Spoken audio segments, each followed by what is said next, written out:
Hello friends, welcome to my Shali's recipes. இன்னைக்கு நம்ம ஷாலிஸ் ரெசிபீஸில் ஒரு புது விதமான ஸ்நாக்ஸ் தான் பண்ண போகிறோம்.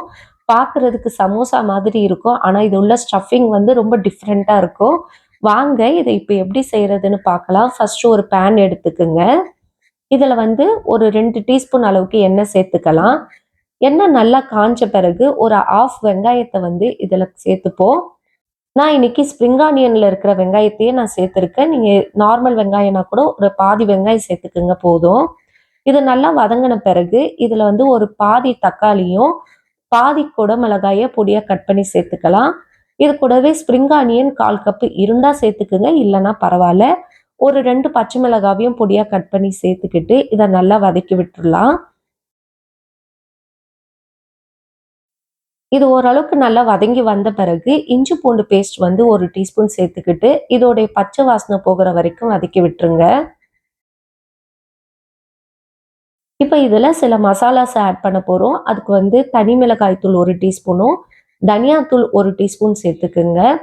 கரம் மசாலா பவுடர் 1/2 டீஸ்பூன் சேர்த்துக்குங்க. அது கூடவே மட்டன் மசாலா பவுடர் 1 டீஸ்பூன் சேர்த்துக்குங்க. 1/4 டீஸ்பூன் அளவுக்கு மஞ்சள் தூளும் தேவையான அளவுக்கு உப்பும் சேர்த்து இதை நல்லா மிக்ஸ் பண்ணி விட்டுடலாம். ரொம்ப வதங்கணும்னு இல்லை, ஓரளவுக்கு வதங்கினாலே போதும்.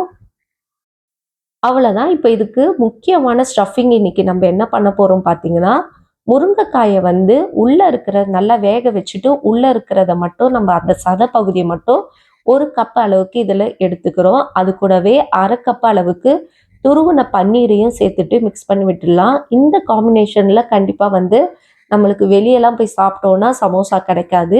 இந்த மாதிரி நம்ம வீட்லேயே பண்ணாதான் உண்டு. ஆனால் டேஸ்ட்டும் நல்லாயிருக்கும், ட்ரை பண்ணி பாருங்கள். இப்போ இது எல்லாத்தையும் நல்லா ஒன்றோட ஒன்று நல்லா வதங்கி வந்த பிறகு கொத்தமல்லி சேர்த்து மிக்ஸ் பண்ணி விட்டுருங்க. அவ்வளோதான், இப்போ நம்மளுக்கு ஸ்டஃபிங் ரெடி ஆயிடுச்சு. இது வந்து யூடியூப்லேயே பார்த்தீங்கன்னா இந்த மாதிரி காம்பினேஷனில் உங்களுக்கு கிடைக்காது. அதெல்லாம் ட்ரை பண்ணி பாருங்கள், கண்டிப்பாக சூப்பராக இருக்கும். இப்போ ஒரு பவுல் எடுத்துக்குங்க. இதில் மைதா வந்து ஒரு 2 டேபிள் ஸ்பூன் சேர்த்துக்குங்க மைதா மாவு. அது கூடவே கொஞ்சமாக தண்ணி சேர்த்து கெட்டி இல்லாமல் இதை கரைச்சி வச்சுக்கலாம். இப்போ நார்மலாக நம்ம சப்பாத்தி மாவு வச்சு தான் இன்னைக்கு நம்ம பண்ண போகிறோம். நான் இதுக்குன்னு தனியாக சமோசா ஷீட்லாம் வாங்கலை. நார்மலாக நம்ம சப்பாத்திக்கு மாவு பிசைகிற மாதிரி பிசைஞ்சு எடுத்துக்குங்க. கொஞ்சம் பெரிய சைஸ் சப்பாத்தி ரோலாக நீங்கள் பிசைஞ்சிட்டு அதை 4ஆக கட் பண்ணிக்கோங்க. இந்த மாதிரி நான் போடுற மாதிரி கட்டிங் போட்டிங்கன்னா உங்களுக்கு சமோசா ஷேப் வந்து கிடைக்கும். சென்டரில் இந்த மாதிரி 4 பக்கமும் நீங்கள் வந்து கட் பண்ணி அதை மட்டும் ரிமூவ் பண்ணிடுங்க. இந்த மெத்தட்லாம் உங்களுக்கு வேண்டாம் அப்படின்னா நீங்கள் வந்து சாதாரணமாக சமோசா ஷீட் வாங்கி பண்ணிக்கோங்க. அது இன்னும் உங்களுக்கு ஈஸியாக இருக்கும். அவ்வளோதான். இப்போ இதை வந்து சமோசா போல் அந்த சமோசா ஷேப்புக்கு வந்து ஃபோல்டு பண்ண போகிறோம். சைடில் வந்து லைட்டாக மைதா வந்து தண்ணியில் கரைச்சிட்டு நீங்கள் அது வந்து அப்ளை பண்ணிக்கிட்டிங்கன்னா உங்களுக்கு ஈஸியாக ஒட்டிக்கும். அவ்வளோதான். இப்போ இதை சமோசா ஷேப்புக்கு வந்து ஃபோல்டு பண்ணி எடுத்துக்கலாம். நான் பண்ணுற மாதிரியே நீங்கள் பார்த்து பண்ணுங்கள். அவ்வளோதான் பாருங்க. ரொம்ப பர்ஃபெக்டாலாம் இருக்காது. ஆனால் பார்க்குறதுக்கு சமோசா மாதிரி தான் இருக்கும். அவ்வளோதான். இந்த மாதிரி எல்லாத்தையுமே நம்ம ரெடி பண்ணி எடுத்துக்கிட்டு, இப்போ வந்து எண்ணெயில வந்து நம்ம இதை டீப் ஃப்ரை பண்ணி எடுக்க போகிறோம். நல்லா எண்ணெய் வந்து சூடாகணும். அதுக்கப்புறமா மீடியம் ஃப்ளேமில் வச்சு இதை நம்ம ஃப்ரை பண்ணி எடுக்க போகிறோம். இது வந்து நம்மளுக்கு கோதுமை மாவுன்றதால சீக்கிரமாக வந்து கலர் சேஞ்ச் ஆகும். அதனால் கொஞ்சம் மீடியம் ஃப்ளேமுக்கும் லோ ஃப்ளேமுக்கும் இடையில வச்சுட்டு இதை நம்ம பொரிச்சு எடுத்துக்கலாம்.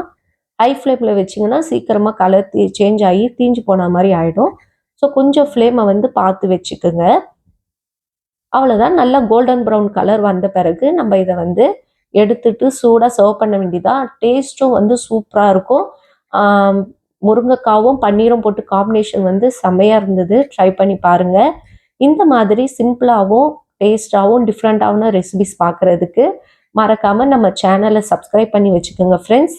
இன்னொரு வீடியோவில் உங்களை சந்திக்கிறேன். Bye bye friends.